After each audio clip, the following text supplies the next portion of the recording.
Vamos a empezar en oración. Nuestro buen Dios, en esta noche te damos gracias porque nos podemos reunir al amparo de tu gracia y tu favor. Venimos buscando sabiduría que solo se encuentra en ti y que es revelada en tu Sagrada Escritura. Señor, reconocemos nuestra necesidad de ti y solo por la gracia en Cristo es que hemos experimentado que tú nos sacias, oh Dios, de conocimiento y de una experiencia conforme a ese conocimiento. Queremos aprender, Señor, la forma en que tú determinaste hacer el matrimonio, los propósitos que tiene y específicamente hoy el tema de los roles en el matrimonio. Ayúdanos para que podamos conformarnos a tu imagen y semejanza, para que podamos conformarnos a tu proyecto, para que podamos conformarnos a tus propósitos y entonces disfrutar, oh Dios, de la verdad que hay en ti, en tu comunión. Así lo pedimos en esta hora en el nombre de Jesús. Amén y amén. Muy bien. Génesis capítulo 2, verso 18 es el texto que normalmente nos da la base para avanzar hacia todo lo que corresponde con el matrimonio. Y voy a leer para ustedes Génesis 2, verso 18, dice: Entonces el Señor dijo, no es bueno que el hombre esté solo, le haré ayuda adecuada. Esto es una determinación divina, como veíamos la semana anterior. Es Dios el que determina crear el matrimonio. Y eso fue lo primero que vimos. Es Dios quien determinó crear el matrimonio, quien hizo un plan perfecto para que el matrimonio fuera realizado. No es una invención del hombre, no es una invención de la sociedad, es una institución divinamente creada por Dios. Se ha dicho que después de la primera institución para el ser humano, como es el descanso semanal o el día de reposo, la segunda institución que Dios creó fue precisamente el matrimonio, para que nosotros respetáramos el plan de Dios. Entonces, es una obra de Dios y no solamente Dios lo planeó como es que debía ser, dice, no es bueno que el hombre esté solo, le haré ayuda idónea. Es Dios quien determina de suyo propio hacer una ayuda idónea para el hombre, pero no solo lo planifica, Él lo ejecuta, Él lo lleva a cabo. Y eso estuvimos viéndolo también, que la semana anterior Dios ejecutó su plan perfecto. ¿Qué pasa con el hombre? El hombre, como es Dios quien determina el plan, es Dios quien le da propósito y es Dios quien ejecuta el matrimonio, el hombre termina siendo un beneficiario de esta institución divina. El hombre no determina ni los fines, ni los roles, ni los propósitos del matrimonio. El hombre solamente anda en los pasos que ya Dios ha establecido. Así que el hombre no tiene poder para determinar cómo debiera vivir su matrimonio. Lo único que tiene que hacer es sujetarse al plan de Dios. Y cuando lo hace, disfruta los beneficios del matrimonio. El hombre es solo un beneficiario. El hombre comprendió originalmente el plan de Dios y el propósito de Dios. Mire lo que dice siempre Génesis capítulo 2, verso 23.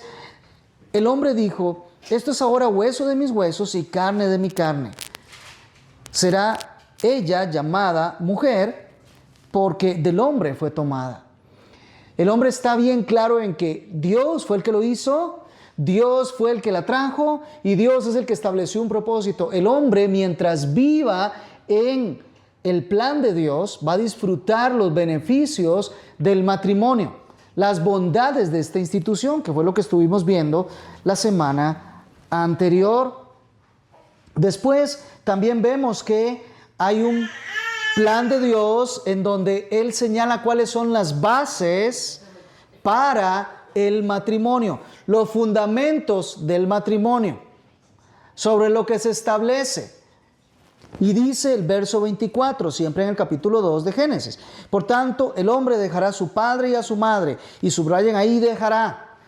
Hay un propósito que Dios quiere cumplir, que exige que el hombre tenga que dejar a su padre y a su madre. Significa salir del vínculo anterior, significa cambiar de relación, significa cambiar de prioridad. Significa que ahora tanto el hombre como la mujer van a iniciar un proyecto juntos en donde no hay injerencia del vínculo anterior de la familia. Por supuesto que van a traer al matrimonio mucho de la herencia en cuanto a las convicciones, valores y otras cosas, pero ya no están sujetos al vínculo anterior. Eso no quiere decir que se pelearon. Eso no quiere decir que ya no vuelven donde sus papás. Lo que quiere decir es que ahora ellos están estableciendo responsablemente delante de Dios el matrimonio y darán cuenta a Dios por cada una de las decisiones y las formas en que asuman esto.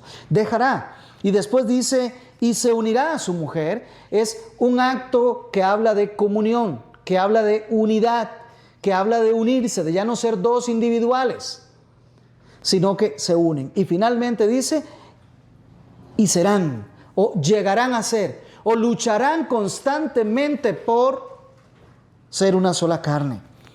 Esas son las bases del matrimonio. Y cuando nosotros lo respetamos, entonces estamos no solo cumpliendo la voluntad de Dios, dándole gloria a Dios, haciendo las cosas como Él dice, sino que además estaremos disfrutando precisamente de lo que conlleva o lo que trae el matrimonio. Y lo último que estuvimos viendo la semana anterior fue que el matrimonio es un ejemplo del gran misterio revelado en el Nuevo Testamento, la unión de Cristo con su iglesia. El matrimonio fue ideado para mostrar a las naciones cómo Dios está unido con los suyos. Es decir, el matrimonio era un anticipo, era una especie de, ¿qué podemos decir? Una imagen de aquello que todavía no estaba revelado, pero que se iba a revelar en el Nuevo Testamento. Quiere decir que a partir de ahí y para nosotros hoy tenemos que entender que el matrimonio debe de ser un reflejo de esa relación que Dios tiene con su pueblo, Cristo con su iglesia. Y para eso fue creado. Y por eso es que el matrimonio tiene que tener esta mayor y más alta prioridad que tan solo el satisfacer las necesidades que existen entre los dos que se casan, entre los dos contrayentes, entre el esposo y la esposa. Es cierto que hay una parte en el matrimonio que vamos a estar viendo que se trata de cumplir también con las necesidades de la otra persona. Hay unas necesidades de intimidad, de comunión, en fin. Pero ese no es el fin primordial. El fin primordial de todo matrimonio es mostrarle al mundo cómo es que Cristo ama a su iglesia y cómo es que la iglesia ama a Cristo. De tal manera que entonces hay un propósito muy superior a las dos personas. Incluso no solo los excede en cuanto a la temporalidad, sino que los excede en cuanto a la eternidad. Y por esto es que es importante que los matrimonios cristianos no solamente se llamen cristianos, sino que sean 100% bíblicos. Porque otra vez hay un propósito muy superior a los dos que están contrayendo matrimonio, y es mostrar la relación de Cristo con la iglesia, cómo Dios ama a su pueblo y cómo su pueblo ama a su Dios. Esto es muy importante. Ahora sí, hoy vamos a ver entonces los roles en el matrimonio. Y esto es muy importante porque se ha estado tergiversando tanto que hoy en día tristemente muchas veces los hombres no saben qué es lo que les corresponde dentro del matrimonio hacer, cumplir o ejercer. Y de igual forma las mujeres han perdido el norte de qué es lo que les corresponde como esposas hacer dentro del matrimonio. Es cierto que por un lado está el machismo, por otro lado está el feminismo y un montón de cosas más que podemos decir que precisamente hacen que la sociedad se pierda. Pero eso no puede pasar con la iglesia. Eso no puede pasar con los matrimonios cristianos. Y cuando ahora venimos a la fe en Cristo Jesús por su gracia, ahora nos topamos con la realidad de que tenemos que ajustar nuestras vidas a lo que dice las Sagradas Escrituras. Porque ellas son la autoridad, es la palabra de Dios. Otra vez, y lo quiero reiterar, nosotros debemos de ajustar nuestros matrimonios a lo que dice las Escrituras y no al revés. Algunos quieren ajustar la Biblia a su modo de ser. Así no funciona. No, la Biblia dice cómo es y nosotros nos ajustamos a eso. Por la gracia que nos ha sido dada en Cristo Jesús, por el poder del Espíritu Santo, para la gloria de Dios, lo hacemos en sumisión al Señor. Es lo que nos corresponde como iglesia. Y entonces, en este tema de los roles, lo primero que quiero destacar es que nosotros vemos en las Escrituras un principio de complementariedad. Vamos otra vez, Génesis capítulo 1, y ahora vamos al verso 26. Un principio de complementariedad. Génesis 1, 26. Y dijo Dios, hagamos al hombre a nuestra semejanza, a nuestra imagen, conforme a nuestra semejanza, y ejerza dominio sobre los peces del mar, sobre las aves del cielo, sobre los ganados, sobre toda la tierra y sobre todo reptil que se arrastra sobre la tierra. Observemos, Dios creó al hombre a imagen suya. A imagen de Dios lo creó, varón y hembra los creó. Dios los bendijo y les dijo, sean fecundos, multiplíquense, llenen la tierra, sométanla, ejerzan dominio sobre los peces del mar, sobre las aves del cielo y sobre todo ser viviente que se mueve sobre la tierra. Veamos cómo Dios ha creado conforme a su imagen, conforme a lo que Él ha determinado, conforme al plan que Él ha desarrollado. Así creó al hombre y a la mujer. Y luego les da o les encomienda lo que tienen que hacer con una bendición previa. Y los bendijo Dios y les dijo. Fíjense cómo es un trabajo que está dirigido hacia los dos. No es que uno es superior al otro, no es que uno es más importante que el otro, sino que los dos tienen que desarrollar el trabajo para que le cumplan a Dios. ¿Me estoy dando a entender? Para que se cumpla lo que Dios dice, se requiere de ambos, tienen que complementarse. Dios los bendijo a los dos. No es que bendijo al hombre y por ocasión del hombre la mujer tiene que verse bendecida. No, los bendijo a los dos. Y a los dos les dijo, sean fecundos y multiplíquense. Mejor quizás sean fructíferos. Esto es lo que se ha denominado el mandato cultural. Ustedes tienen la obligación de ser productivos, de desarrollarse, de poner todas sus capacidades en desarrollo, conforme a lo que yo establecí. Esta es mi tierra, son mis cosas, son mis animales, es mi tierra, es mi agua, pero conforme a las capacidades que yo les di, pongan esto a producir, desarróllenlo, avancen. Desde donde yo los dejé, avancen, desarróllense. Para eso tienen capacidades, para eso les estoy dando capacidades. Y a la vez, multiplíquense. Y no se queda ahí, sino que dice, llenen la tierra. Es decir, no se queden en un solo lugar, llenen la tierra. Y además, sométanla. En un sometimiento en donde la tierra y toda la creación es puesta en las manos del ser humano para que éste pueda dar una correcta administración de lo que es de Dios. Pero en esto necesitan trabajar los dos. Es complementario, no es peleándose, no es cuál de los dos es más importante. No es luchando el poder del uno contra el poder del otro. Es una forma de trabajar complementaria porque los dos han sido bendecidos, los dos cayeron en pecado, los dos son sujetos de redención en Cristo Jesús. Gálatas 3:28. Ya no hay hombre ni mujer, sino que cuando venimos a Cristo todos formamos un solo cuerpo, entendiendo que aquí no, esa distinción que hace que nos peleemos no existe. Sí existe en cuanto a roles, cada uno es distinto, desarrolla sus roles distintos, pero ninguno es ni más importante que el otro, ni ninguno es menos importante que el otro. Los dos se requiere que trabajen, los dos se requieren que ministren, los dos se requiere que avancen. Es un trabajo complementario. Y esto es algo que tenemos que aprender. La Biblia es la que nos habla de una adquisición, de una condición que ambos adquieren. Ambos fueron creados a imagen y semejanza de Dios. Es cierto que el proceso fue distinto para Adán que para Eva, estamos de acuerdo, pero ambos llevan la imagen de Dios. Ambos fueron creados a imagen y semejanza. Y lo repite Dios varias veces. Volvemos a leer y dice el verso 27.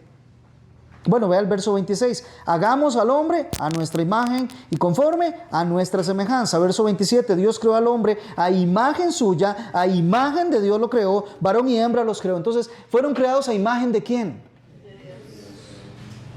En la semejanza de Dios, en las capacidades que Dios estableció, en las formas que Dios quería. Es que no es conforme la sociedad, no es conforme nosotros creemos, es conforme la imagen de Dios. Y por eso lo repite una y otra vez, y otra vez, y otra vez. Dios no solamente fue el creador por sí o per se, sino que Dios además lo hizo con propósitos.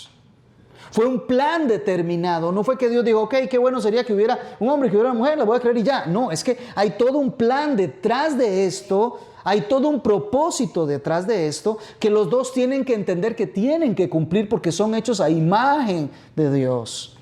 No a imagen del gobierno, no a imagen de las sociedades, no a imagen de ciertos grupos, sino a imagen de Dios. Y entonces la realidad es que los dos se complementan. ¿Cuánto se complementan? Mire, este tema de complementarse, de llegar a ser uno, de que hay cierto aspecto del matrimonio que hace que los dos se terminen fundiendo en uno solo. Que mire, por ejemplo, lo que dice 1 Corintios 4:7. Hay una implicación tan práctica que yo creo que, voy a decirlo, por supuesto, con todo respeto, pero yo creo que no puede ser más práctico que lo que ya Dios dice aquí para entenderlo. 1 Corintios capítulo 7 y verso 4. La mujer no tiene autoridad sobre su propio cuerpo, sino el marido. Mejor lo leo otra vez. La mujer no tiene autoridad sobre su propio cuerpo, sino el marido. Pero ahora leo. Y asimismo el marido no tiene autoridad sobre su propio cuerpo, sino la mujer. Mire qué nivel más práctico yo creo que no puede ser, otra vez lo digo con todo respeto, pero ya más práctico no puede ser. Es decir, ya mi cuerpo no me pertenece a mí, le pertenece a mi esposa, y el cuerpo de mi esposa no le pertenece a ella, me pertenece a mí. ¿Dónde quedan ahí las vanidades? ¿Dónde queda ahí en el caso regularmente de las mujeres que quiero hacerme esto, que quiero hacerme lo otro, que quiero parecerme a esto, parecerme a lo otro? No, ya es que su cuerpo no le pertenece a usted. Y en el caso del hombre, no, yo me dejo de por sí, no, ya no le pertenece. Tiene que usarlo precisamente dentro del plan que se ha determinado con su esposa. Nos damos cuenta que es bien claro, el uno le pertenece al otro. Los dos tienen que desarrollar esa adquisición mutua. Que está bonita la palabra. Se adquieren mutuamente, ¿verdad? Él a ella y ella a él. No es que no importa lo que le pase el cuerpo del otro, no, yo tengo que estar muy atento porque me pertenece. Así que aquí hay hasta un principio que bien deviene de la mayordomía también. Veamos qué claro que está. Un intercambio en complemento expresado a un nivel más básico.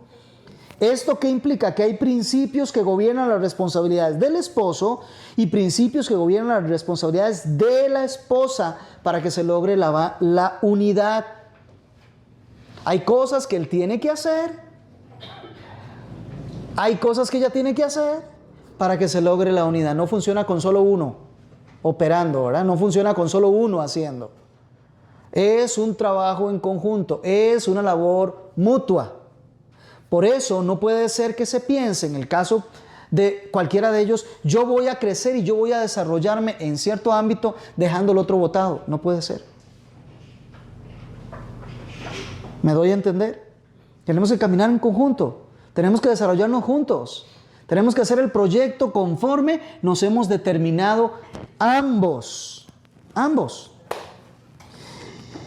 Y lo primero que tenemos que aprender aquí en este punto de la complementariedad es que definitivamente yo creo que podemos llegar a la conclusión de que tenemos que aprender a buscar y reconocer lo que necesita el cónyuge.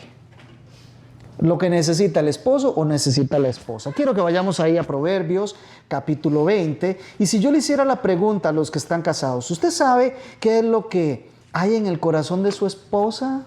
¿Usted sabe lo que hay en el corazón de su esposo? ¿Sabe cómo se siente? ¿Sabe lo que piensa? ¿Sabe cuáles son las cosas que hay ahí? Usted me va a decir, no, porque eso es muy íntimo, eso está en el corazón de cada persona, cada quien sabe lo que piensa, cada quien sabe lo que siente. ¿Cómo lo voy a saber? Bueno, mire lo que dice Proverbios capítulo 20 y verso 5. Como aguas profundas es el consejo en el corazón del hombre. Es cierto, nuestros pensamientos, es cierto, nuestras creencias están en lo profundo del corazón. Y a veces los temores están en lo profundo del corazón. Y a veces las tristezas están en lo profundo del corazón.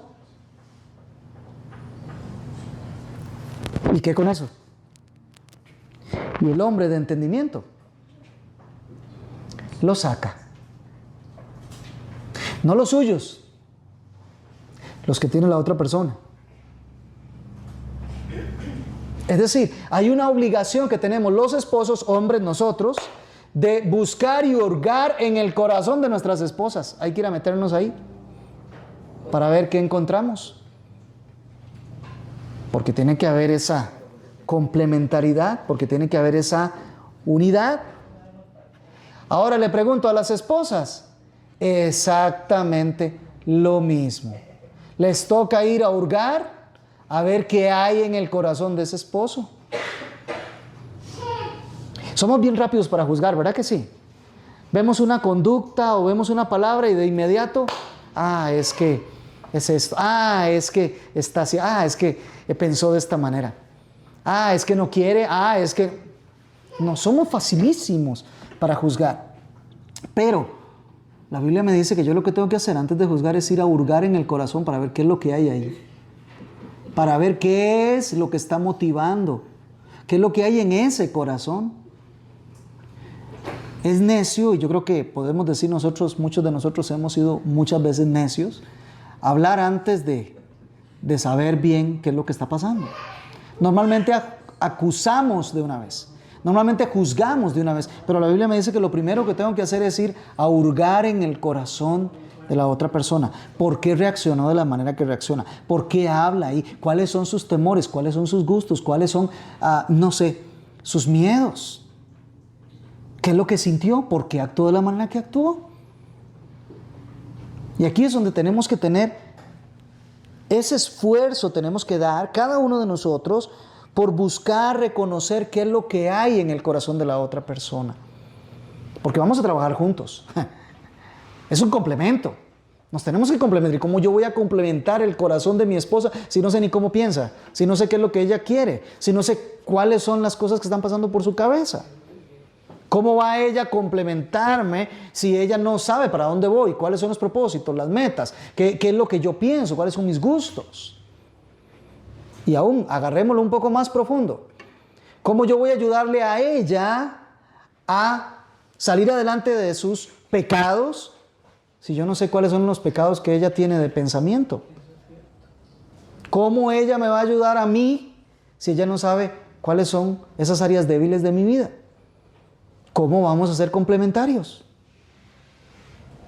Pero la Biblia me dice que corresponde indagar, corresponde buscar, corresponde abrir, y aquí, me adelanto un poquito, pero abrir esas vías de comunicación.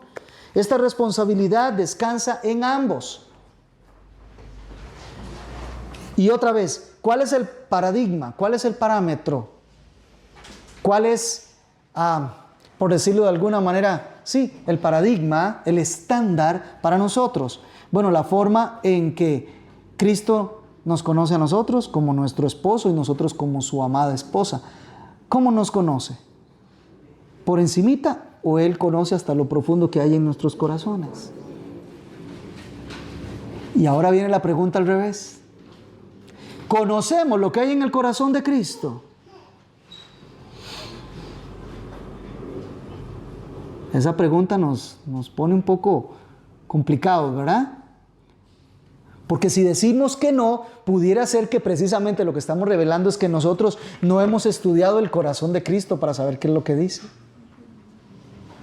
Pero Él desde el principio se ha querido revelar. Desde el principio Él se revela. Es más, ¿usted alguna vez se ha cuestionado por qué Dios creó los cielos y la tierra?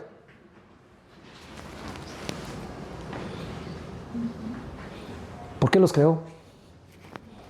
Bueno, ¿cuál es el propósito de los cielos? Contar la gloria de Dios. Y en la tierra vemos hasta los árboles aplaudiendo la gloria de Dios.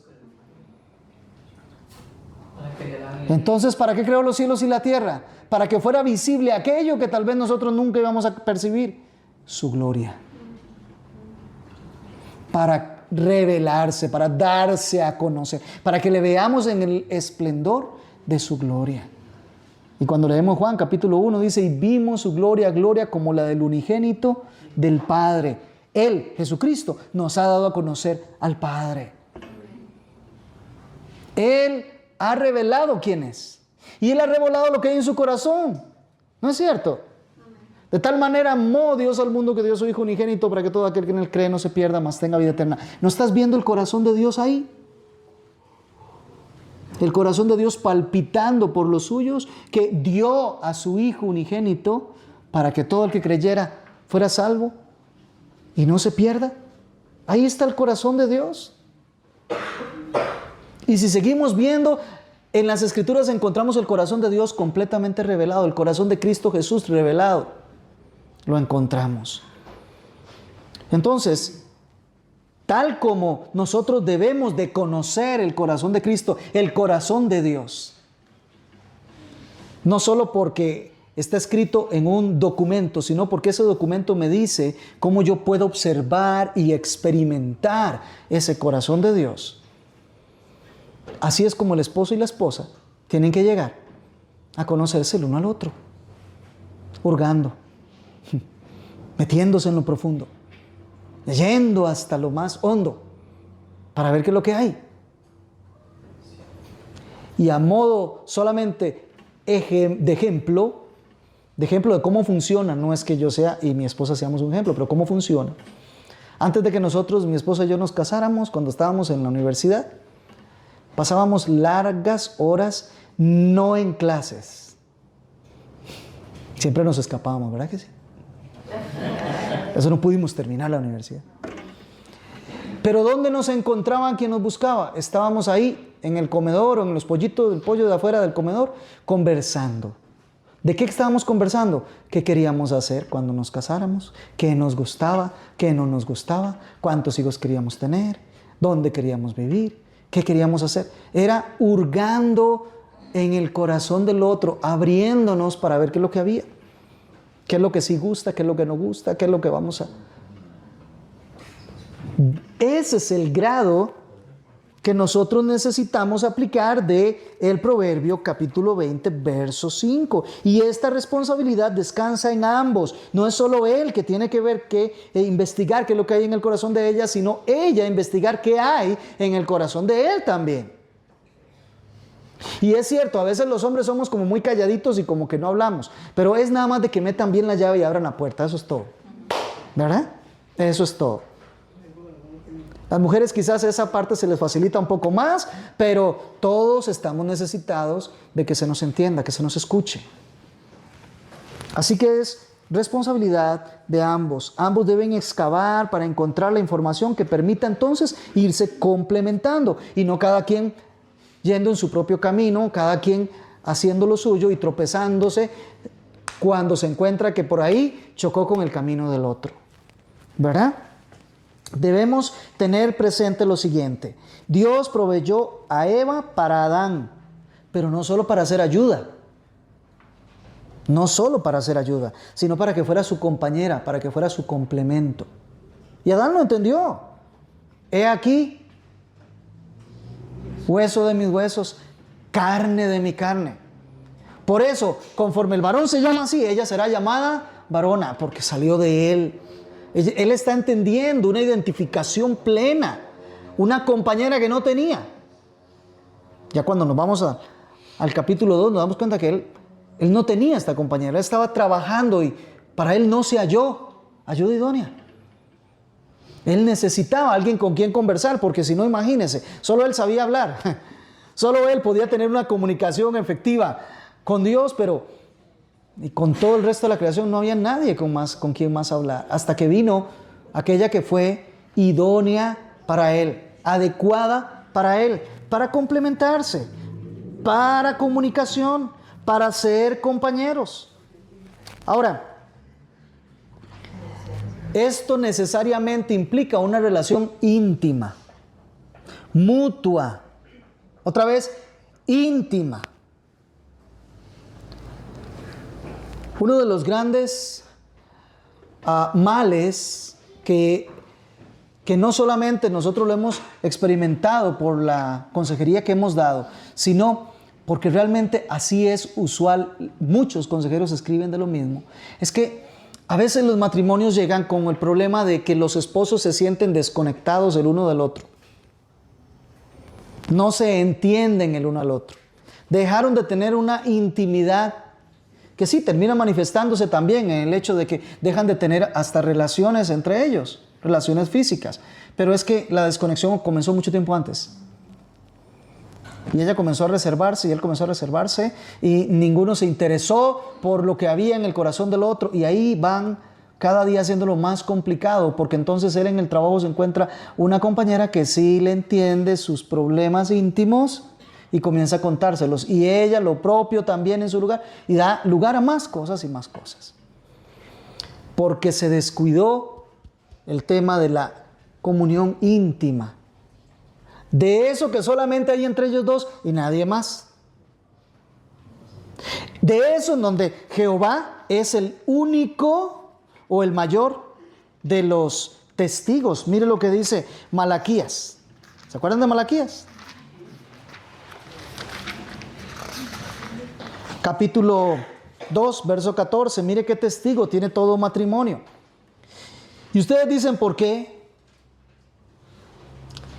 Porque el Señor ha sido testigo entre tú y la mujer de tu juventud, contra la cual has obrado deslealmente o has adulterado, aunque ella es tu compañera y la mujer de tu pacto. Y aquí es donde preguntamos, ¿el matrimonio será que fue concebido para no romperse? Mire lo que está diciendo aquí el Señor.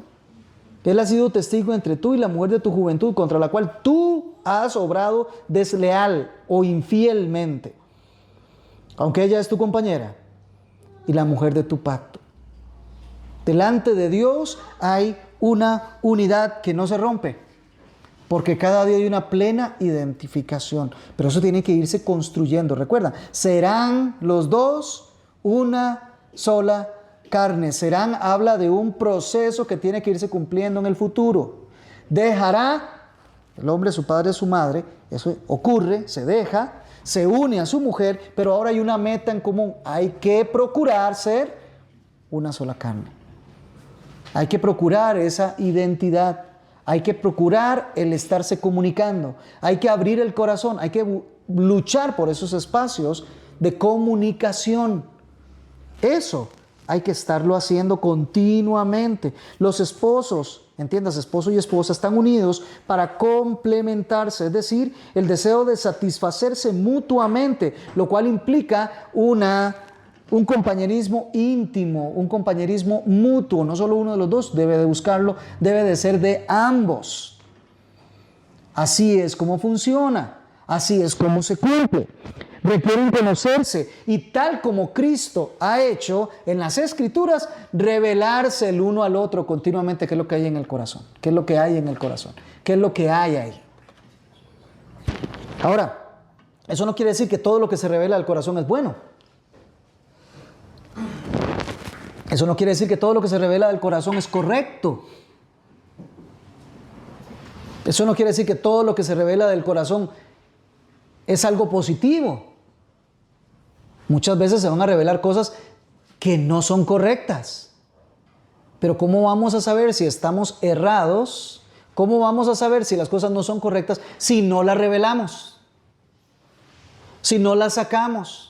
Y si el complemento no está ahí para estar midiendo que lo que nosotros revelemos se ajuste a las Sagradas Escrituras. ¿Cómo lo vamos a saber?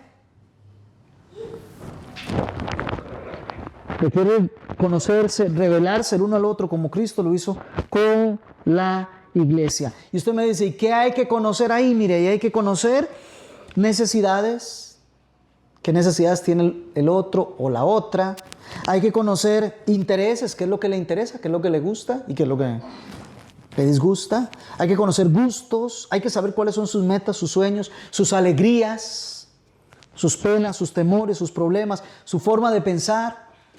Vienen, cuando se casan, normalmente vienen de dos contextos de familias muy diferentes, con formas de vida muy distintas, con convicciones muy diferentes. Tienen que aprender a conocerse. Es un proceso donde hay que abrir el corazón precisamente para ver cuáles son las formas de pensar, las formas de conducta, las motivaciones. Usted sabe que uno a veces puede estar haciendo cosas buenas, pero por una motivación pecaminosa. Ojo, no solo estoy hablando de hacer cosas malas, que ahí sí nunca puede haber una motivación buena, pero el punto es que a veces hacemos cosas buenas, pero por malos motivos, con malas iniciativas, con pecaminosas iniciativas. Recuerde, por ejemplo, lo que pasó con Ananías y Zafira, ¿verdad? Ellos hicieron algo bueno, trajeron una ofrenda para los necesitados de la iglesia, casi que había que aplaudirles, ¿no es cierto? Pero la motivación del corazón era engañar al Espíritu Santo. Tenemos que conocer cuáles son las motivaciones, cuáles son los sentimientos. Mire, tenemos que conocer los dones espirituales. Y aquí es interesante preguntar, ¿usted sabe cuáles son los dones que Dios le ha dado a su esposa? ¿Cuáles son los dones que Dios le ha dado a su esposo? Dones espirituales, no habilidades. Y apoyarlo o apoyarla para que los desarrolle en el servicio al Señor.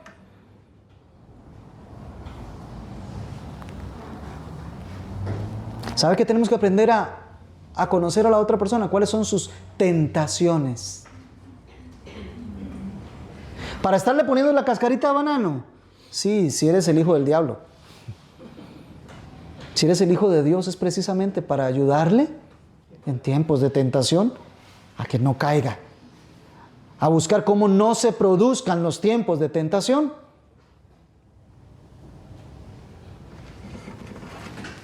Es decir, es cumplir lo que dice Filipenses 2:4. Mire, llévese este texto, analícelo. Yo creo que a todos nos hace falta siempre pensar en este texto. Siempre pensar en este texto. Filipenses 2:4. Voy a dar un segundo para que lleguen, porque si no se quedan con lo que yo leí, no se vale. Quiero que lo lea, Lléveselo, este texto es del Señor para usted. No buscando cada uno sus propios intereses, sino más bien los intereses de los demás. Buscando no sus propios intereses, sino los intereses de los demás. Cuando el esposo se concentra no en sus intereses, sino en los de su esposa.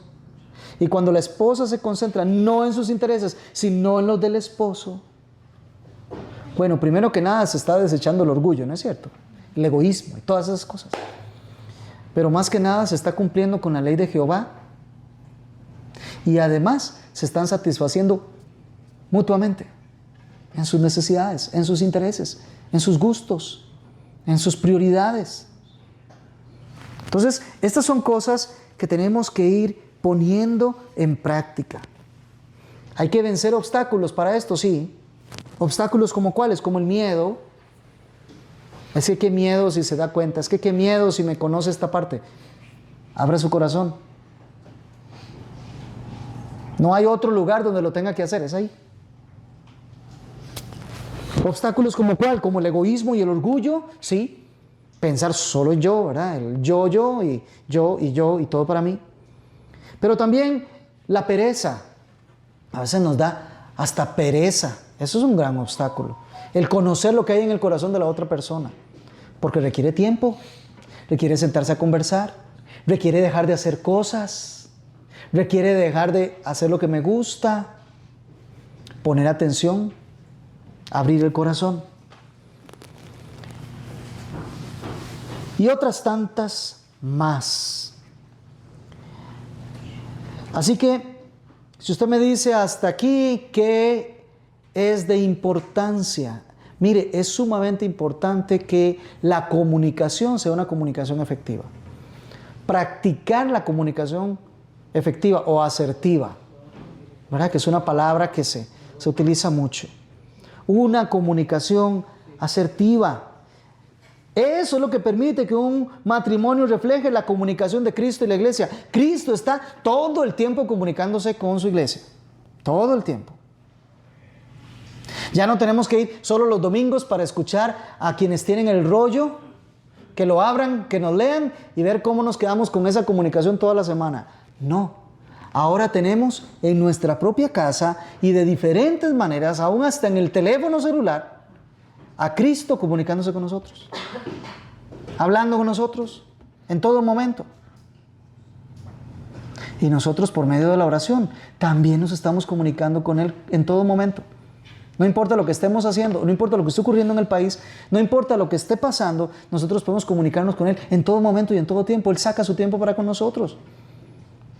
Él saca su tiempo para conocer lo que hay en nuestros corazones. Él lo conoce, Él lo sabe, pero Él se siente y nos escucha. Entonces, la comunicación se levanta como la piedra de choque para que el matrimonio verdaderamente refleje la imagen de Cristo y su iglesia. Y para que se cumpla el propósito de Dios. Otra vez, es una responsabilidad de ambos. De ambos. El tener una comunicación efectiva es una responsabilidad de ambos. No pueden comunicarse efectivamente si solo uno lo busca o si solo uno lo pretende hacer. No puede ser. Ahora, recuerde, el elemento clave de la comunicación asertiva, pero sobre todo la comunicación santa, está en 2 Timoteo. Está en 2 Timoteo capítulo 3 y verso 17. Yo sé que algunos se lo sabe casi de memoria. Perdón, verso 16. Toda la escritura es inspirada por Dios y es útil. ¿Para qué es útil? Para enseñar, para reprender, para corregir, para instruir en justicia, a fin de que el hombre de Dios sea perfecto, equipado para toda buena obra. Cuando hablo con mi esposa, yo tengo la escritura para poderle enseñar. Pero si necesito reprender, tengo la escritura. Pero si lo que yo necesito es corregir, tengo la escritura. Y si lo que yo necesito es instruir en justicia, tengo la escritura. Y estas cosas son para que ella sea enteramente preparada para toda buena obra, para que haga bien lo que tiene que hacer. ¿Y ella qué cuenta para conmigo? Exactamente el mismo instrumento, la Sagrada Escritura. Entonces exponemos nuestros temores, exponemos nuestros miedos, exponemos nuestras inquietudes, exponemos nuestros deseos y todo se filtra a través de la Sagrada Escritura. Para saber si eso es lo correcto, si eso es lo bueno, si esos intereses están bien puestos, si esas acciones son correctas, si esos temores están justificados, si esas dudas son correctas o no. ¿Qué nos dicen las Escrituras? Pero solo ese tiempo de comunicación y confrontación con las Escrituras es lo que nos permite entonces que el matrimonio pueda ir caminando, verdaderamente pueda irse desarrollando para la gloria de Dios y para el bien de quienes componen el matrimonio. Sobre esta base se crea un ambiente apropiado para la comunicación.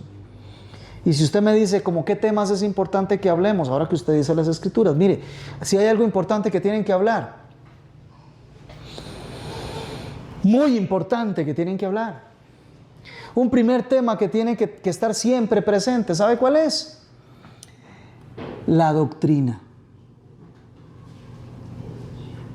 ¿Cómo la doctrina? ¿Sí? Las creencias bíblicas. Tienen que ponerse de acuerdo con eso. Tienen que creer lo mismo. Imagínense un matrimonio donde uno crea que a los bebés hay que bautizarlos y el otro crea que no, que tienen que bautizarse hasta que hayan creído en el Señor Jesucristo. Y van a haber pleitos, porque a los 8 días lo quiere bautizar o no, que ya pasó un mes, no, que sí y que no, y los pleitos y las discusiones por una creencia bíblica. Conocemos nosotros historias de aún hasta personas que terminan separándose por esa simple decisión. Simplemente por esa decisión. ¿Y qué decir de cosas más trascendentales o más profundas, si es que la palabra alcanza? La administración de los bienes, las ofrendas, los diezmos. ¿Cuántos pleitos se da por eso? Porque uno sí cree y el otro no cree. Entonces, pongámonos de acuerdo en que tenemos que creer lo que dice las Escrituras, las convicciones, la doctrina es importante. ¿Por qué es importante? Porque de acuerdo a esa doctrina, así nos vamos a conducir. Así vamos a vivir. Eso implicando que de verdad vamos a mantener la integridad. No que decimos creer en una cosa y hacemos otra. No. Si somos coherentes, lo que creemos lo hacemos. Entonces pongámonos de acuerdo con la doctrina. Con el ambiente de la casa. ¿Cómo se va a hacer el ambiente de la casa? ¿Cómo se va a manifestar? ¿Qué es lo que nosotros dos queremos que la gente perciba cuando entre a nuestra casa y cuando ya se haya ido? ¿Qué queremos que perciba? ¿Cómo debe ser ese ambiente del hogar?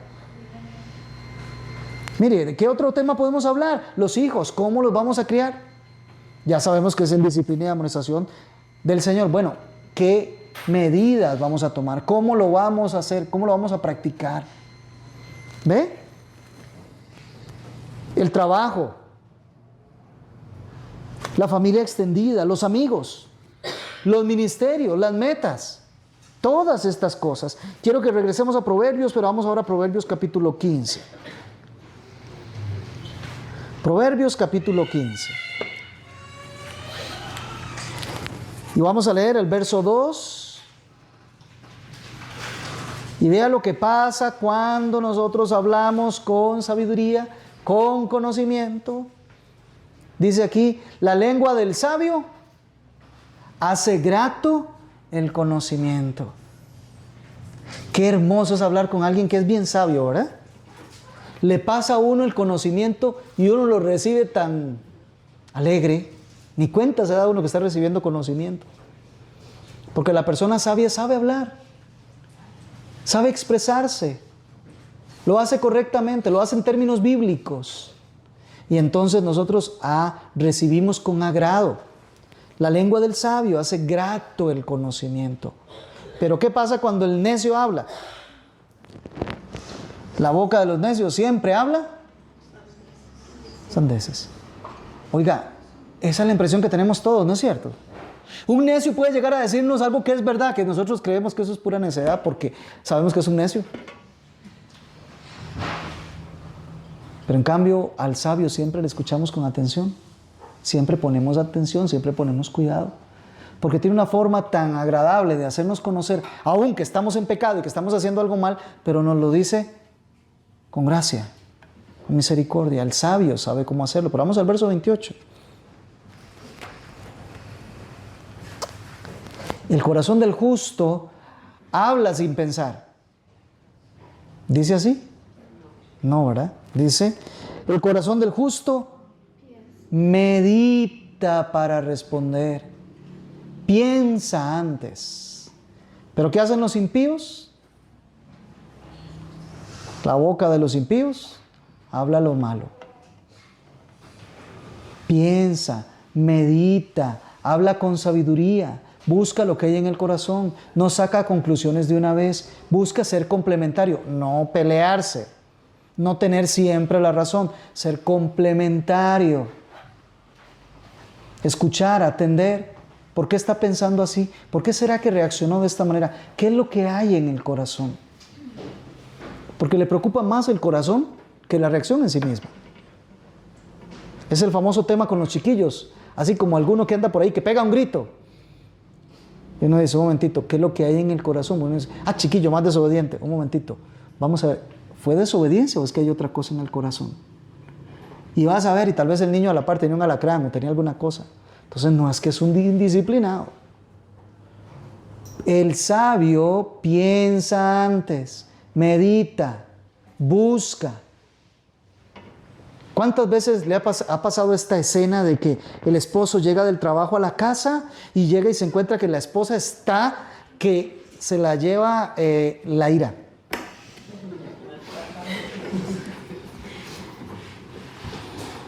Y entonces tal vez no le recibe con el mejor modo y ya llega el esposo y se enoja todo y va y tira las cosas por allá y ya no le habla tampoco.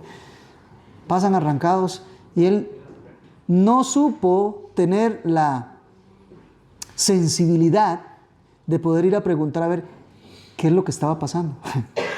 Tal vez había ocurrido algo que le asustó muchísimo. Tal vez la desobediencia de los niños se vaya colmado ese día como cuando llegó la culpa del amorreo, ¿verdad? Llegó cuando ya... A ver, tenemos que entender cómo es que son las cosas y viceversa. Tal vez él viene llegando a la casa y viene cabizbajo y la señora dice, qué pereza, ya viene todo obstinado, ya no puede uno ni hablarle, ni puede... Un momentito, usted no sabe tal vez cómo venía del trabajo, no sabe qué fue lo que tuvo que enfrentar. Igual sucede con los hijos, en fin, pero bueno, ahorita estamos concentrados en el matrimonio.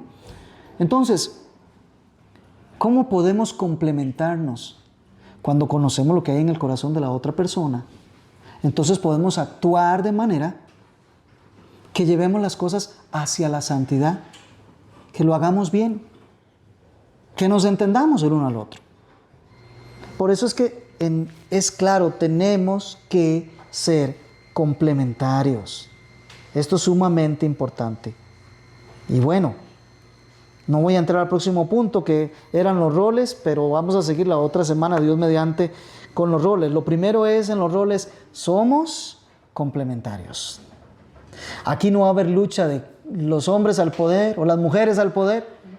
Nos complementamos. No nos peleamos, hacemos la obra de Dios como Él nos lo ha pedido.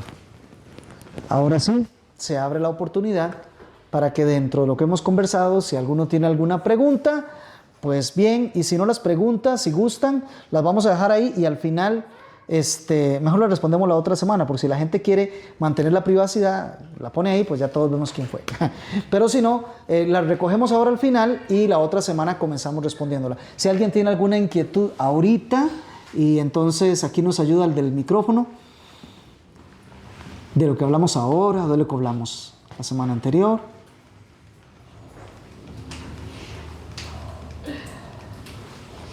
Ok. Por allá y después, bueno, doña Flor y después. A mí me gustaría que ampliara un poco más el hecho de dejará a su padre y a su madre, en el sentido de los padres, cómo pueden, porque no se van a desligar del todo, siempre van a recibir consejo. Entonces, cómo nosotros como padres podemos seguir ahí sin meternos en asuntos que ya son meramente de matrimonio. Entonces, tal vez sería como un consejo para los padres que están dejando que sus hijos salgan. Claro, gracias. Y en esto los padres ayudan mucho si entienden esto claramente para que precisamente los hijos no cometan el error, ¿verdad? Pero vamos a ver, los padres no vamos a ser ausentes completamente de todo lo que está pasando en un matrimonio, porque somos parte de ese matrimonio, no principal, pero somos parte de ese matrimonio. Entonces, ¿cuándo intervienen, en este caso, digamos a ponerlo en estos términos, los suegros, ¿verdad? De un lado o del otro, los suegros. ¿Cuándo intervienen los suegros? Miren, los suegros intervienen, número uno, cuando ambos piden ayuda. No cometer el error de que yo soy el papá del esposo, entonces yo voy a escuchar todo lo que el esposo me venga a decir en contra de la esposa. O soy el papá de la esposa, entonces yo voy a escuchar todo lo que ella me venga a decir en contra del esposo. Y entonces, ay, sí es cierto, ¿verdad? Qué malo que es él. Uy, sí, qué mala que es ella, ¿verdad? Y comienza todo ese problema. No, no es así. Cuando ellos están teniendo algún tipo de discusión, algún tipo de problema, ellos necesitan consejería, pero lo necesitan los dos. Entonces, cuando ellos son suficientemente sabios para decir, necesitamos consejo, nosotros como padres o como suegros, intervenimos cuando nos requieren los dos. Los dos. Yo de hecho le dije eso le dije a mis 2 hijos que están casados cuando se fueron de la casa, si algún día tienen que venir por algo, vienen los dos, si no, yo no recibo a nadie. Vienen los dos, porque son familia, no es para que se peleen, no es para que se dividan, es que hay alguna situación, vamos a ayudarles a corregir la situación para que sigan adelante. ¿Verdad? Ese es el punto. Número 1, cuando hay un pedido de consejo de ambos. Número 2, por supuesto, cuando yo estoy viendo que están yéndose por un camino que desagrada a Dios, que no están dando honra al Señor con la forma en que ellos están decidiendo, ojo, yo me acerco y tengo que llamarle la atención conforme a las Escrituras. Son mis hermanos en la fe. Mire, la Biblia es también para reprender, ¿verdad? Entonces les llamo la atención, les digo, este camino que están siguiendo no es el agradable a Dios. Esto lo están haciendo alejados del consejo de Dios. Yo les recuerdo que, primero, si ya cometieron pecado, hay perdón en Cristo. Y segundo, si no han entrado en ese camino, pero van para allá, mejor revisen estos textos bíblicos. Pero tengo que recordar, yo como suegro, tengo que recordar que es de ellos la responsabilidad. Cuando estaban bajo mi techo, yo les tengo que ordenar qué hacer. Y tienen que ajustarse. Pero cuando ya salen de mi casa, ellos son los que le darán cuenta a Dios. Incluso cuando están criando a sus hijos, yo puedo acercarme como papá, como suegro, o hermana como suegra, se acerca, hija, hijos, esto a mí me parece que deberían de hacerlo de esta manera. La Biblia dice esto y esto y esto otro. Ok, ahí les dejo el consejito y es su responsabilidad delante de Dios. Puede ser que no sigan el consejo y que yo sé que van a ir a darse un golpe. Tengo que dejarlos. Son ellos con el Señor. Pero siempre estoy ahí, ¿para qué? Para cuando vienen de regreso después del golpe. Y no para, exacto, no para decirles, ¿verdad? Se lo dije, ahora ni me venga a decir porque... No. Ya es suficiente con la caída y el golpe que se llevaron. Entonces, ahora cuando vienen, sí, ¿verdad? Ahora vamos a ver cómo remediamos. Yo le ayudo para que se remedie. Tenemos el mismo ejemplo de Cristo con nosotros. Nos señala el pecado. Y a veces nos señala antes. Y aún así, vamos. ¿Y qué hace cuando estamos ahí? Se acerca y dice, lo vuelvo a levantar. Si 7 veces cae el justo, 7 veces le levanta el Señor. Ahí está otra vez. Claro, hay un proceso de arrepentimiento y todo lo demás, ¿verdad? Pero estar dispuesto a dar la mano. Estar dispuesto a acompañar. Pero no a meternos en lo que es íntimo de la familia. Esas son sus decisiones. Ellos sabrán cómo lo van a llevar adelante, pero siempre tratando de guiarles. Cuando estaban bajo la casa, yo les ordeno. Cuando salen de la casa, yo les aconsejo. Yo les aconsejo. Y estoy para eso. Y si vienen los dos, con todo gusto, vienen, ¿verdad? Entonces, por ahí un poquito, ¿verdad, hermana? Tal vez, y eso les ayuda a ellos a entender que hay un dejará, quiere decir, ya no estoy bajo la autoridad de mis padres. Ya no estoy bajo la autoridad, y esto no se confunda, sigo teniendo un mandamiento sobre mí que dice que tengo que honrar a padre y madre, aunque me haya casado con mi esposo, yo tengo que honrar a mis padres. Pero el honrar a mis padres cuando yo estaba viviendo bajo su techo es una forma diferente a como los honro hoy que ya no estoy bajo su techo.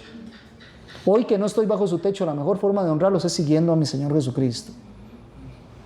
Y a veces hasta decirle, papá, mamá, eso que estás haciendo, yo que ya salí y que ya ahora conozco la Escritura y veo lo que tú hiciste, te digo, papá, eso que hiciste no es correcto delante de Dios, pero hay arrepentimiento, hay perdón en Cristo.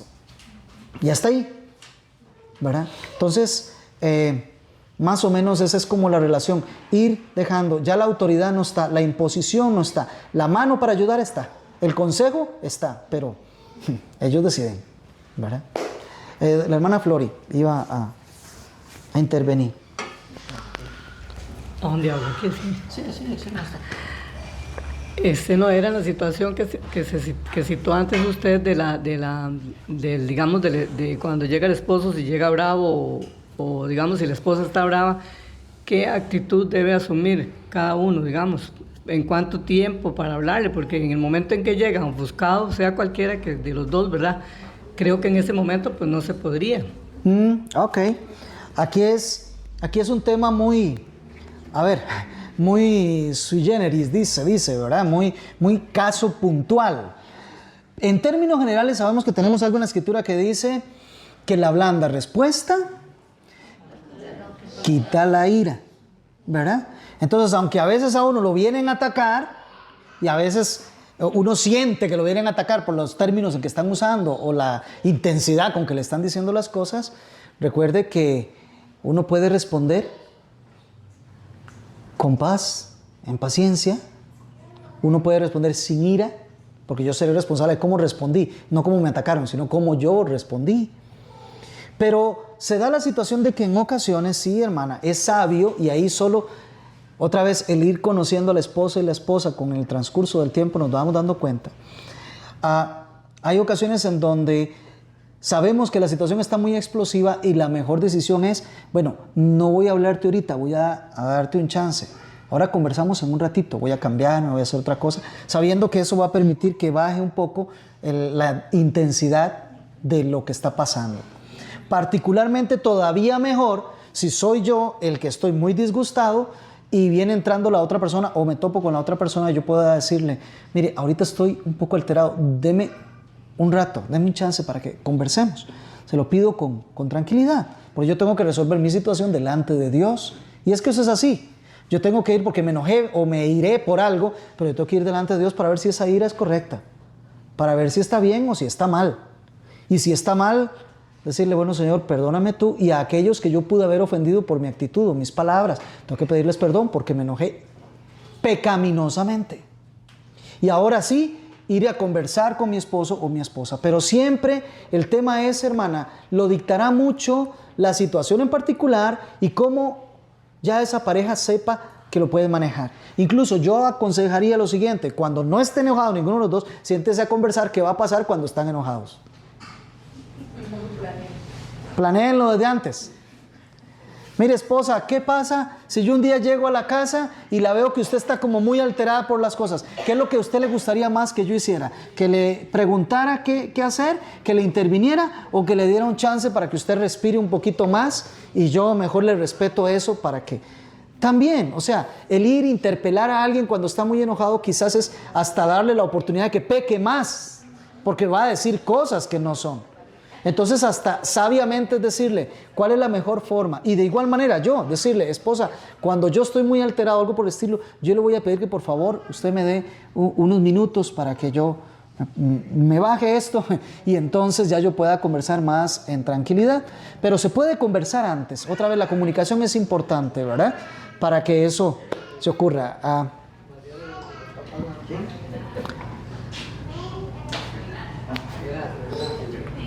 Claro. Tengo dos preguntas cortitas. La primera es, cuando iniciamos, usted habló de el primer principio, complementarismo. ¿verdad? Complementarismo, ajá. Y dice, los bendijo, les dijo, sean fecundos, multiplíquense, si quieren la tierra y sométanla. Ok, hoy por hoy, el multiplicarse es parte de eso. Entonces, ha habido mucho cuestionamiento en cuanto a eso, ¿verdad? Inclusive entre los matrimonios cristianos, en los cuales dicen, es que eso era en aquel momento, pero ya en este tiempo no, por eso Dios puso la planificación. Entonces, si nos vamos a la planificación, el Señor dice que Él abre y cierra matriz. Entonces, al menos los padres que, bueno, un ejemplo, una familia que no puede tener hijos o por X razón Dios no le ha permitido tener hijos, lee esto y se sienten mal, ¿verdad? Claro. Y porque Dios no permite que tengamos. Y si es el caso de los que tenemos muchos, a veces somos como sojuzgados pero ¿para qué tienen tantos y les cuesta tanto? Entonces, la pregunta de esto, en este complemento, ¿cómo en este tiempo eso sigue vigente igual? Okay. Es la primera pregunta y ahorita voy con la segunda para que... Ok, muy bien. Sí, este mandato no ha sido derogado. no ha sido derogado. Y dice llenar la tierra. Eso no solamente lleva el tema de multiplicarnos, de que haya más personas, sino incluso esa costumbre que tenemos de ubicarnos en pequeñas ciudades y de hacer ahí grandes edificios y crecer. ¿No se les parece como algo que ocurrió ya en el capítulo 9, ¿verdad? De Génesis? Que se agarraron una ciudad y comenzaron a construir torres y después Dios manda que las lenguas se distancien para que hagan lo que el Señor les dijo. No se queden en un solo lugar. Caminen, llenen la tierra. Hay mucho espacio en la tierra todavía que no está siendo utilizado por el ser humano. Pero la pregunta inicial, el Señor no ha quitado de ninguna manera su mandamiento de multiplíquense. Incluso vino el diluvio y aun cuando esas 8 personas salieron del arca, volvió a darles exactamente el mismo mandamiento. Así que, vamos, la raza, si es que lo podemos poner así, o el género humano, tiene que seguirse multiplicando.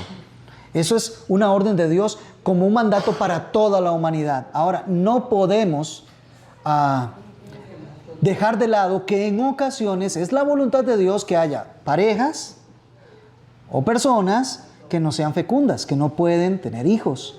Dios tiene un propósito particular para esa persona excepcional, que no va a ser ni más ni menos que los demás que sí pueden tener hijos, que no va a robarle la gloria a Dios por dejar de tener hijos. Es que hay un propósito especial de Dios. Como tú dices, Dios es el que abre o cierra. Él tiene sus propósitos en particular con alguien o con una pareja, un matrimonio en particular, que les da esa o les impone esa condición. Todas las circunstancias que nos ocurren, sabemos, están dentro de la voluntad de Dios. Hay un principio general aplicable a todos. Tenemos que multiplicarnos. Ese es el principio general y eso es para todos. Ahora, ¿cuándo son las excepciones? Cuando Dios establece algún tipo de excepción para una pareja o para un matrimonio, para una persona en particular. Dios sabe qué propósitos tiene con esa persona. Pero el mandato es general para todos, no se ha quitado. Tenemos que seguir multiplicándonos. Ahora, el tema de la planificación, ahí ya tiene que ver más un tema, otra vez, intención, que hay en el corazón de las personas para decir, no vamos a cumplir con este propósito que Dios nos dejó. A veces hay cosas que tienen que ver con la salud de la mamá, por ejemplo, ¿verdad? Que es ya riesgoso tener algún otro hijo o algo por el estilo, entonces vale la pena meditar si no es que Dios está mostrando que o no se tenga más o no se tenga ni siquiera el primero, ¿verdad? Pero hay que ver que sea una situación de ese estilo. Lo que no es, vamos a ver, admisible, ya que hablamos de épocas, es que hoy en día, por ejemplo, hay esa tesis de que vamos a ver, el medio ambiente ya no aguanta, ¿verdad? Ya nuestro planeta no aguanta más personas, ya no da alimento para todos. El Señor dijo claramente que mientras exista la tierra, el alimento no va a cesar y no va a cesar para todos. Para todos. Así sean 8,000 millones de personas, 9,000, 10,000, 15,000 millones de personas, no va a cesar porque es el mismo Dios el que dio la orden. De hecho, no sé si usted se da cuenta que el Señor fue el que le dijo a la tierra produzca y no ha dejado de producir. Es cierto que nosotros sembramos, pero la tierra produce por orden de Dios, no porque nosotros sembremos. Lo hacemos porque es nuestra responsabilidad, pero la tierra ya tiene su orden de parte de Dios de hacerlo. Entonces,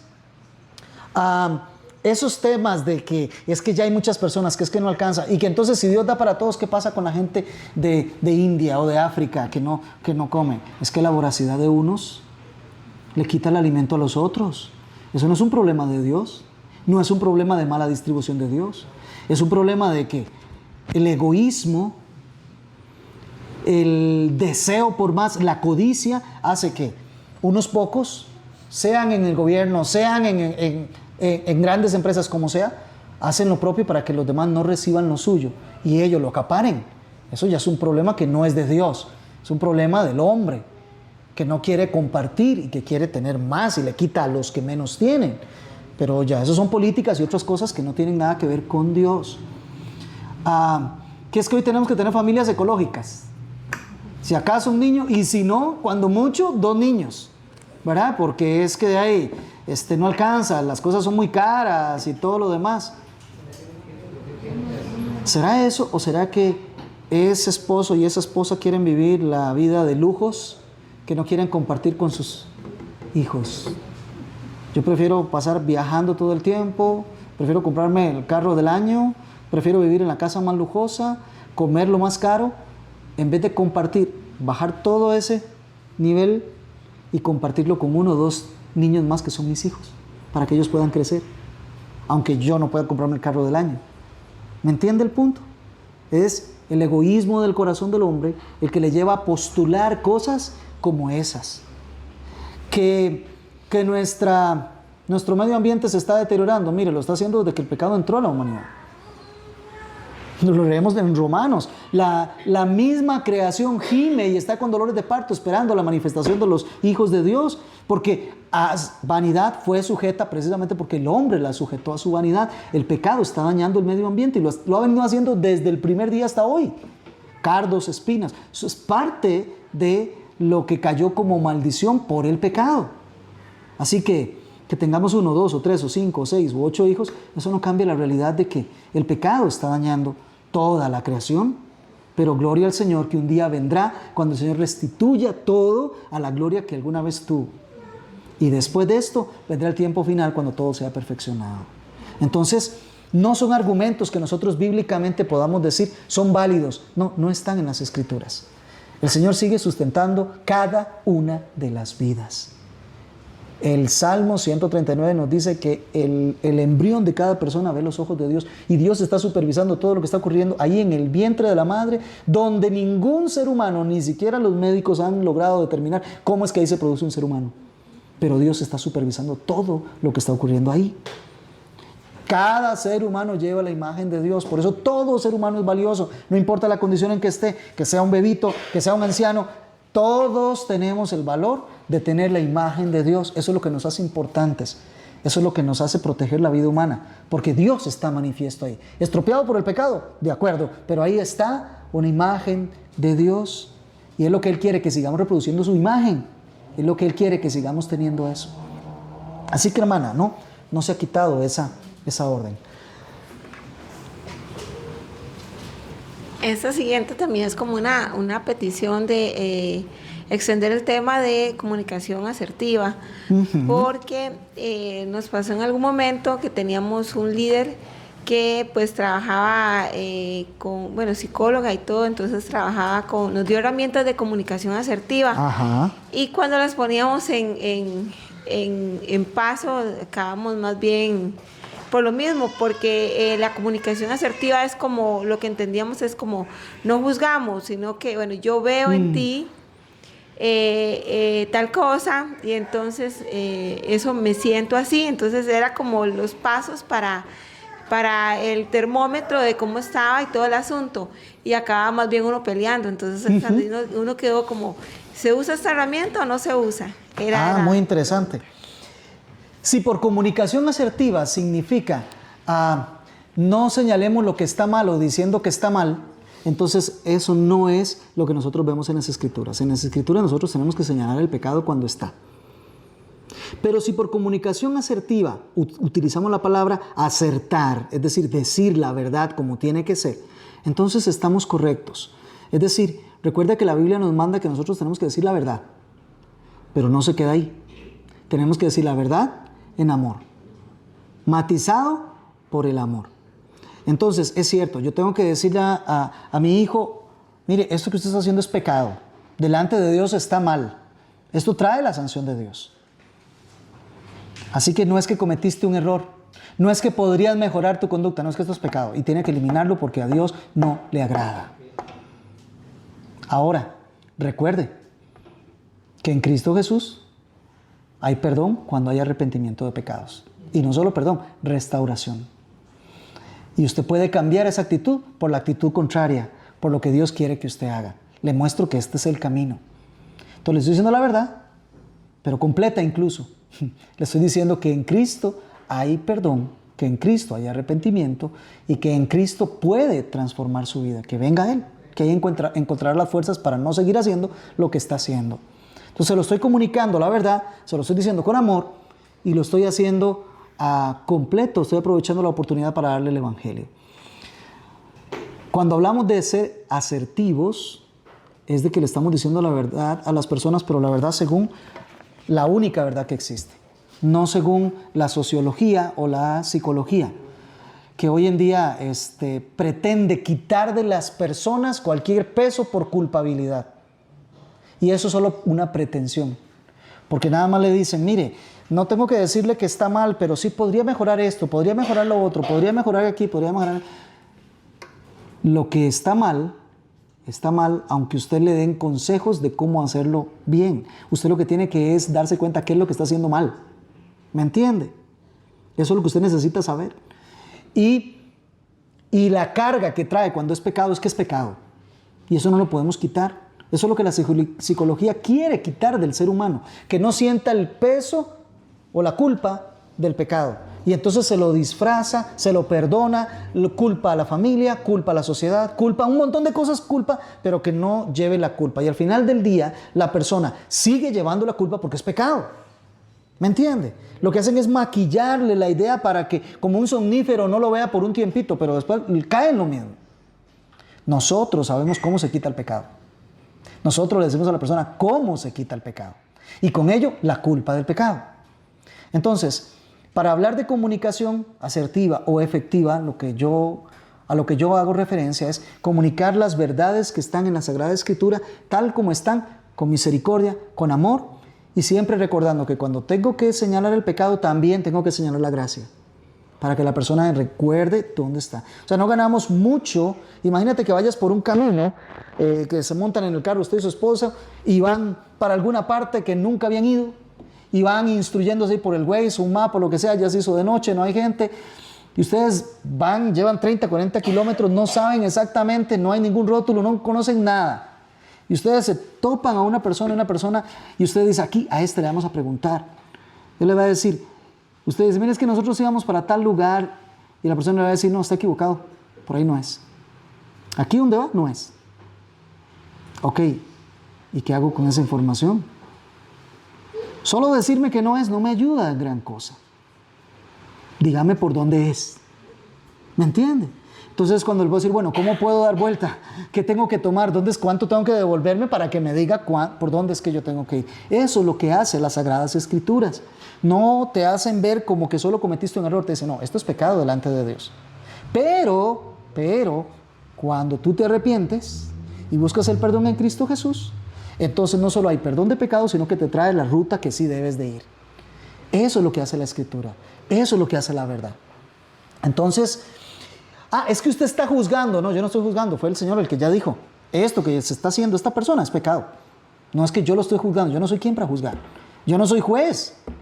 El único juez es el que vendrá un día sobre todos los hombres, pero nosotros no somos jueces. La Escritura nos juzga. Es más, Cristo mismo dijo, cuando yo venga ni siquiera soy yo el que los voy a juzgar. La Escritura, lo que les he hablado es lo que les va a juzgar. La verdad que ustedes saben es la que les va a juzgar. Entonces, cuando a uno le salen diciendo, es que usted me está juzgando, no, yo no le estoy juzgando. Le está juzgando la Escritura y está diciendo que lo que usted está haciendo es pecado. Ahora, una cosa que también hace la Escritura es que libra de condenación. Entonces, no solamente le voy a decir que está en pecado, sino también le voy a decir que recuerde que usted puede ser librado de condenación para que no siga en ese pecado. Entonces, yo no lo estoy condenando. Yo no lo estoy juzgando. Y aquí hay que, por favor, aclaremos eso, ¿verdad? Por ahí se dijo en algún momento, es que usted tiene que condenar lo que el hermano hace. No, usted no condena. Incluso juzgar. No, tampoco juzgo. La Escritura es la que juzga. Yo le recuerdo al hermano que la Escritura ya lo está juzgando. Condenación. Bueno, si usted viene y se arrepiente, no va a haber condenación. ¿Me estoy dando a entender? Entonces, eso es como el tema con la comunicación efectiva o asertiva. Bueno, creo que lo dejamos ahí, ¿verdad? Muy bien. ¿Les parece que oremos? Nuestro buen Señor, tú eres el único que tiene la verdad. Eres el único que sabe. Y por eso nos dejaste escrito en tu palabra preciosa cómo debemos nosotros de comportarnos. Ayúdanos a estudiar a profundidad y que por tu Espíritu Santo aprendamos y apliquemos lo que tú nos dices. cómo los esposos tenemos que complementarnos, pero para eso tenemos que conocernos, tenemos que hablarnos, tenemos que verdaderamente derramar nuestros corazones, abrir nuestra mente y poder comprender al otro y poder que el otro me comprenda. Ayúdanos a entender que la comunicación tiene que ser efectiva entre los esposos. Y bien hacemos los suegros cuando mandamos a los esposos a hablar entre ellos. Señor, ayúdanos, porque solo podemos ser bien efectivos a la hora de comunicar cuando lo hacemos sobre la base de tu palabra y cuando recordamos que siempre la gracia está para nosotros. Ayúdanos a que esto sean realidades. En el nombre de Jesús lo pedimos. Amén y amén.